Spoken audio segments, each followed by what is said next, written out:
विदर्भासाठी हे अधिवेशन असताना विदर्भातील कुठले प्रश्न सुटले हा खरा प्रश्न आहे. आम्हाला फार अपेक्षा होते की विदर्भातील या प्रश्नाला आम्ही जे मागले त्या प्रश्नाला न्याय मिळेल. विदर्भ हा विपुल आहे, म्हणजे संपूर्ण साधन सामुग्रीने संपन्न असलेला हा विदर्भ आहे. इथे लोह खनिज आहे, इथे आपल्याकडे डोलामाइन आहे, इथे लाईमस्टोन आहे, विपुल वनसंपत्ती आहे.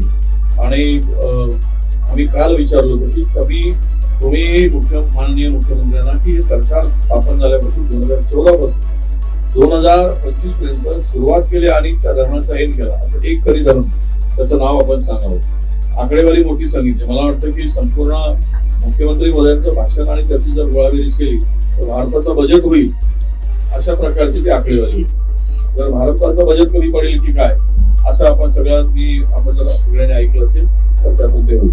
काय आमच्या मागण्या होत्या त्याला पटण्याची अक्षता नाही. मुख्य म्हणजे आमच्या मागण्यापेक्षा विदर्भाच्या विकासासाठी विदर्भाच्या जनतेला जे आवश्यक आहे ते मागितलं. आम्ही लहान उत्पादक शेतकऱ्यांना 20,000 रुपये बोनस मागितला, त्याचा कुठेही पत्ता नव्हता. आम्ही सोयाबीनच्या शेतकऱ्यांसाठी 2,000 रुपये प्रति क्विंटल बोनस मागितला, त्याचाही काही कुठे त्यांनी उल्लेख केलेला. आणि विशेष म्हणजे विदर्भामध्ये संत्रा मोसंबीला मार्केट नाही त्यावर त्यांचा कुठे उल्लेख केलेला नाही. त्यांना मार्केटची हमी आणि बांगलादेशमध्ये जो आपला संत्रा जातो त्यावर जी काही निर्यात ड्युटी लावली आहे त्यावर आपला संत्र्याला मार्केट मिळत नाही, त्याच्यावर कुठलाही भाष्य केलं नाही, प्रक्रिया केंद्रावर भाष्य झालं नाही. आणि विदर्भातल्या शिक्षकांचा बॅकलॉग मोठ्या प्रमाणात आहे. विदर्भातील सिंचनाच्या संदर्भातले मोठे प्रश्न आहेत आणि एकूणच कापूस उत्पादक शेतकऱ्यांचे प्रश्न आहेत. त्यांना जे कापूस आहे तो कवडीमोल भावाने विकला जातोय, जे निकष लावले जात आहेत, जे काही अटीशर्ती सिस्टम लावले, त्यामुळे आता शेतकऱ्यांकडे कापूसच उरला नाही. तो सगळा कापूस व्यापाऱ्यांनी खरेदी केल्यानंतर मात्र 23 क्विंटलची पर हेक्टरी घोषणा झाली, म्हणजे व्यापाऱ्यांचा फायदा या निमित्ताने झाला. सोयाबीनच्या संदर्भात मोठ्या प्रमाणामध्ये मॉइश्चर जास्त असलेला किंवा भिजलेला सोयाबीन दर सरसकट रिजेक्ट केला जातो. तो बाजारामध्ये 3,500-4,000 रुपयांनी शेतकऱ्याला विकावा लागतोय, कारण खरेदी केंद्रावर तो स्वीकारला जात नाही. ही भयानक परिस्थिती शेतकऱ्यांची या संदर्भात. मुख्यमंत्र्यांनी घोषणा खूप केल्या डावोस मध्ये झालेल्या मागच्या वर्षीच्या घोषणा, त्याचा उल्लेख माननीय आमच्या भास्कर जाधवांनी केला. तुम्ही जर पाहिलं तर मागचं भाषण आणि आताच्या याच्यामध्ये काही फरक नाही, फक्त शब्दांचा खेळ केलेला आहे.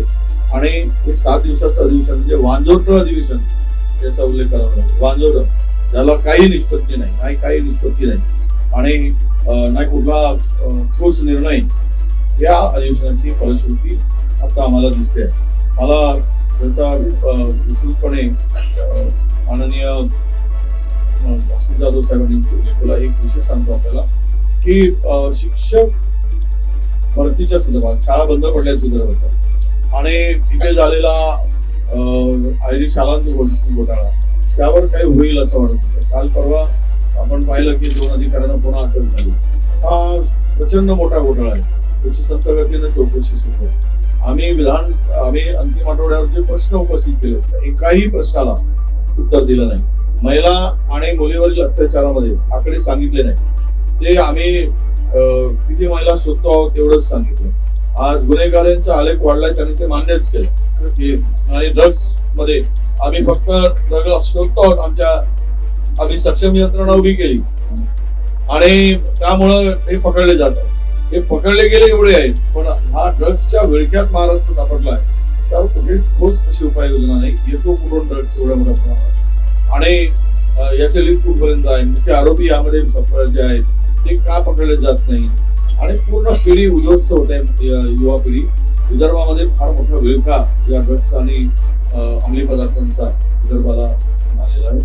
त्यामुळे हे एक अधिवेशन असं होतं की निवडणुकीचा जुमला असं या अधिवेशनाचा आपल्याला नामकरण करता येईल. आणि दुसरं म्हणजे हे अधिवेशन लक्षवेधी अधिवेशन, फक्त लक्षवेधी घ्यायचे आणि त्यातील लक्षवेधी महाराष्ट्रातील विचार करता मुंबईच्या अधिक आणि विदर्भाच्या कमी. अधिकाधिक प्रश्नावर मुंबईचेच लक्षवेधी होत्या आणि त्याला अमर्याद सारा वेळ या लक्षवेधीवर गेला.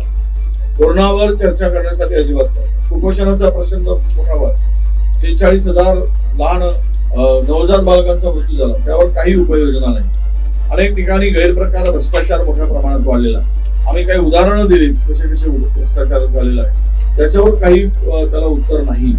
आणि एकूणच हे अधिवेशन गुंडाळण्यासाठी काही गडबड केली आणि धाकदमाचं उत्तर देऊन विदर्भीय जनतेच्या तोंडाला पानं पुसण्याचं काम केलं.